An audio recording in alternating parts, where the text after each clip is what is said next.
Hello, and welcome back to our course on Introduction to Scrum. In this module, we will look at the elements to be considered when scaling Scrum for large projects and the enterprise. When dealing with large projects requiring the efforts of multiple, 4 or more Scrum teams, with multiple product owners and multiple Scrum Masters, the fundamental processes determined in chapters 8 through 12 of the SBOK guide remain valid, but some additional considerations and updates to inputs, tools, and outputs may be required. This may include additional coordination and synchronization needs. The impacts to the fundamental Scrum processes when scaling Scrum to large projects are described in Chapter 13 of the SBOK guide. The definition of what constitutes a large project usually depends on the organization and/or the complexity of the projects being undertaken. A key criterion for whether a project is considered small versus large is whether the project requires multiple Scrum Masters and/or multiple product owners. If the project requires just one Scrum Master and one product owner, then these individuals can normally handle any additional communication and synchronization efforts required by the project.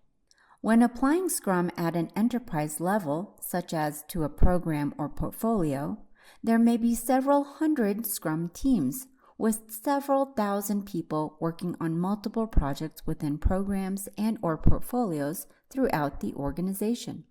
Applying Scrum at a program or portfolio level will have certain impacts to the underlying projects.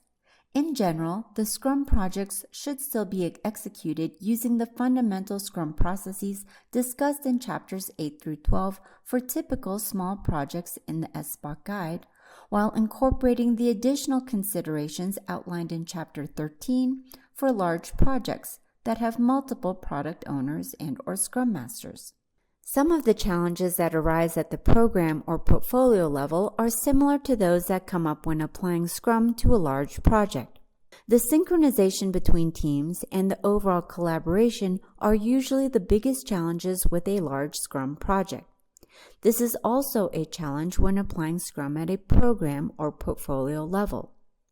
However, the biggest challenges when applying Scrum at the program or portfolio level usually occur on the business side, because the business priorities of different projects conflict with each other and may also conflict with the overall goals of the program or portfolio. These priorities and goals must be aligned. When implementing Scrum at the enterprise level, there are not only additional inputs, tools, and outputs as in a large Scrum project, there are also special additional processes that are required to address the additional prioritization, alignment, and coordination efforts. These additional considerations are discussed in Chapter 14 of the SBOK guide. This concludes the module on Scaling Scrum. Thank you for learning with us.